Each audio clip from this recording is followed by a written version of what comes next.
que mesmo a juventude, que era muito guerreira há uns anos atrás, ela hoje está também meio aparvalhada, meio anestesiada, por motivos que obviamente a gente não sabe. Eu acho que é uma série, né, uma sucessão de causas, mas na verdade ele não está errando, ele está acertando, e ele está fazendo exatamente o que a direita brasileira espera que ele faça: destruir o sistema de ensino do Brasil. Entendeu? É assim que funciona. E não tem outra maneira da gente falar sobre o assunto, porque eu estou aqui fazendo contato com o Renato Barcelos, já porque hoje já está contratado, quer dizer, nós já combinamos, né, para conversar sobre a questão do direito, mais especificamente do direito da terra, né?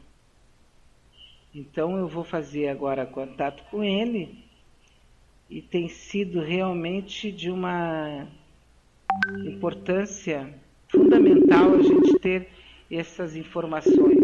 Eu estou também trabalhando agora com a hipótese, buscando, já tem um nome, para conversar sobre a questão da água, sabe? Para a gente poder entender a questão da água. O Renato Barcelos está na linha comigo. Bom dia, tudo bem? Oi, Beatriz, bom dia, como vai? Bom dia, tia, os ouvintes aí também da Rádio Manaus. Isso, sabe, Renato, que eu ontem passei, de novo está com o rádio ligado, teria que desligar a Rádio Manaus. Ah, Né? sim. Você desliga a Rádio Manaus, que senão nós ficamos ouvindo por baixo aqui em delay, né? Mas eu estava vendo dois jovens conversando numa fila de supermercado, e um deles disse: aprende, porque nós somos os que serão sobreviventes daqui a uns 10, 20 anos. A velharada destruiu o planeta. Nós vamos ter que nos virar com o que sobrou. E eu estava atrás e me senti muito mal com isso, mas eu não posso dizer nada para esse jovem. Ele deve ter uns 14, 15 anos. E ele dizendo, porque eles estavam comprando água, e ele disse: nós vamos ter que nos aprender a nos virar. É triste isso, né, Renato? Olha, nós tivemos problemas, acho que caiu aqui a ligação. Beatriz, Oi? está me ouvindo, Agora melhor? estou te ouvindo, agora sim, agora estou te ouvindo bem. Eu não sei se tu chegou a ouvir o que eu estava falando. Eu ouvi atentamente. Então. Ouvi atentamente. Eu acho que essa é a grande questão que está colocada hoje em dia, né, Beatriz? Nós falamos alguns dias atrás aqui sobre o ativismo da Greta Thunberg, né, daquela adolescente sueca que deu início ao movimento global de greve pelo clima. E de certa forma é isso que está colocado, porque o que esses jovens estão verbalizando exatamente é o problema da nossa incapacidade de conservar o ambiente, e não só o ambiente, a natureza como um todo, né? Não só para a nossa geração, mas para gerações futuras também. E hoje as gerações futuras, e essa é a grande questão que a Greta coloca, né, estão aí verbalizando esse discurso. Né, e com toda razão, nós não podemos, né, desconsiderar isso, por mais difícil que seja. Eles já são a geração futura. Né?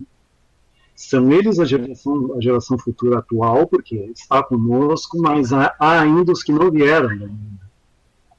Há a geração que não veio, quer dizer, aqueles que sequer vieram ao mundo ainda também são sujeitos, né, do direito, e cabe a nós caberia a nós, né, preservar esse planeta para nós e para eles também. Então, é o problema que está colocado para que a gente possa refletir e tentar, né, pelo menos resolver de alguma maneira, ou pelo menos amenizar a tragédia. Sim, quando eles se derem conta e for uma coisa assim, tipo já falado publicamente em alto som, eu acho que nós vamos ter passeatas monumentais, viu, nas ruas. Sim. Houve um autor que fez um artigo agora há pouco tempo dizendo que é essa, quer dizer, exatamente essa questão. Agora é a era, segundo ele, dos ambientalistas, né? Ou seja, o discurso ambientalista tomou uma proporção com a tragédia, com a hecatombe iminente, né? Uma proporção de uma dimensão tal que vai, né, vai forçar com que as questões ligadas à natureza, à ecologia, ocupem um primeiro plano. E a tendência é exatamente essa, porque os limites estão aí também colocados, né? Colocados. E os jovens hoje, sobretudo os bem jovens, né, já foram crianças diferentes, são adolescentes diferentes do que nós fomos, né? E do ponto de vista, na minha opinião, pelo menos, né, assim, da capacidade de dimensionar o tamanho do desafio que está colocado, né, e como nós fomos, de certa forma, falhos em conduzir as questões até aqui, em que pese todos os progressos que nós conseguimos obter também, mas o fato é que nós, segundo um grande autor que também coloca essas questões ligadas à ecologia, diz que nós nos tornamos de caçadores-coletores, nos tornamos uma força geofísica global. Né? Nós estamos caminhando para a sexta extinção em massa, como já comentamos aqui no outro dia. Né? Das 5 extinções em massa que o planeta Terra enfrentou, todas foram causadas não foram causadas por fatores antrópicos, como a gente diz. Não houve a participação da espécie humana como um ator essencial. Agora, essa sim está lá. Quer dizer, é a única na história da evolução da Terra em que um homem, né, como gênero, ocupa um protagonismo importante, né? Infelizmente. E a poluição, porque, por exemplo, eu não me sinto culpada, mas sou absolutamente inserida na responsabilidade, porque quando eu uso água engarrafada, aquela água de garrafinha, é super bom para mim, eu tenho confiança, mais ou menos, né? De que aquela água é uma água boa e tal, limpa. Só que depois, aquela minha garrafinha vai parar lá no Ártico. Sim. Lá na Amazônia, e sabe, e não tem como parar isso, a não ser mesmo com impacto, que eu penso assim que vai ser uma espécie assim de choque que a sociedade vai ter que tomar para realmente, porque parar só porque eu tenho consciência, porque eu sei, duvido. Só que a natureza tem limites, né? Pois é. Os cientistas hoje aí quase que há uma uniformidade no pensamento, não se registra mais nenhum conflito do ponto de vista de que quem vai desaparecer é a espécie humana, a natureza vai continuar. Né? Tranquila. As extinções em massa aconteceram através das eras assim, né? A espécie sai e o planeta fica, e gera, se auto-regenera, né? Cria. Os mecanismos da natureza são hipercomplexos, né, Beatriz? Quer dizer, a natureza tem uma capacidade de resiliência, de auto-regeneração incrível. Absurda. Sabe quando foi que eu me dei conta, assim, muito superficialmente disso? Com o atol de Bikini.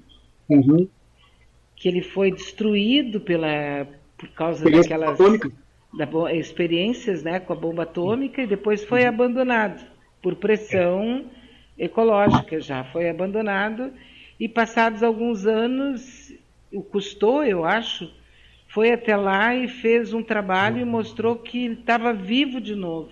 Imagina, com toda aquela radiação, né? É impressionante. Então, nós não só não dominamos esses mecanismos, porque a ciência mesmo tem muitas e muitas e muitas dúvidas ainda sobre como funcionam os processos ecológicos essenciais, as leis que regem a vida, né? Como isso está muito além da nossa compreensão também, entendeu? E é essa questão, na minha opinião, central que a gente coloca do ponto de vista dos direitos da natureza e da necessidade de se reverter o paradigma que se instaurou aí a partir da modernidade. Violência contra a natureza pelos fins que ela oferece, ou seja, tratar a natureza como uma coisa. Assim como tratou os escravos, os negros, como uma coisa, como tratou a mulher como uma coisa, enfim.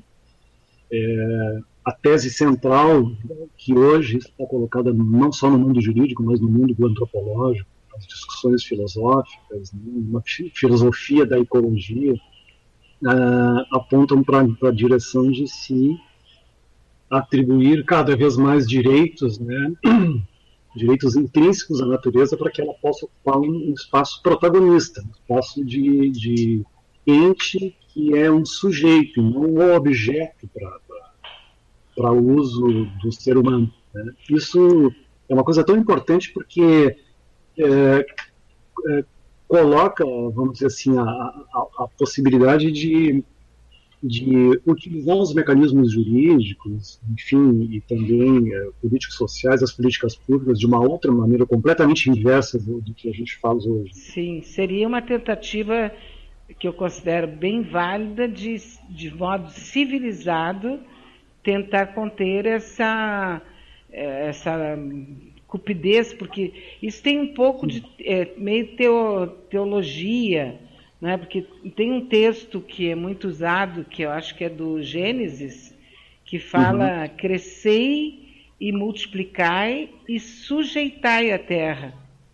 Sim. Que acredito que, obviamente, a tradução deve estar errada, né? Porque sujeitai a terra significa uma utilização quase como uma escrava, né? De fato, isso realmente tem que ser lido de uma forma contextual, né? Eu acho que a Bíblia realmente tem essa passagem, foi referida já por muitas pessoas que tratam disso, enfim. E já passou pelos gregos também, vem da Grécia Antiga uma visão até certo ponto utilitarista, né? E daí vem essa nova visão que seria isso sobre o que a gente está falando, né? Quer dizer, a natureza como um sujeito de direitos. Por exemplo, quando tu vê o caso de Mariana, o caso de Brumadinho, tu viu ali que não só pessoas perderam casas, perderam imóveis, perderam a vida. Nós vimos rios inteiros morrendo. Sim, sim. Ficou assim, ficou por isso. Essa é a questão, né? Não há como a gente estabelecer uma proteção integral da natureza se a gente não partir de uma concepção de que temos que respeitar todos os seres, independentemente do ser humano, né? Ou seja, o ser humano é mais um elo na cadeia da existência, não o elo, né? O centro de valor, centro da ética. Ou seja, a natureza ela merece ser considerada e respeitada, sobretudo, como algo que tem um valor intrínseco em si mesmo, independentemente da função. Né? Isso, através dos anos, foi colocado e enfatizado muito a partir de um pensamento que se estabeleceu do século XIX, do século XVIII para cá. Né? E o que os direitos da natureza colocam é que o centro está é uma inversão do nosso paradigma antropocêntrico, como a gente diz, onde o homem está no centro da valoração moral. Nos direitos da natureza nós invertemos e o centro está posto na natureza, que inclui certamente o ser humano, mas ela vale por si mesma, entendeu? Independentemente da utilidade dos usos que o ser humano possa fazer dela, né? É isso que representa uma visão biocêntrica. Isso é que é importante que fique claro, né? Então, esses direitos eles não defendem uma natureza intocada, né, que nos leve, por exemplo, a deixar de fazer plantações, pesca ou pecuária, né, mas sim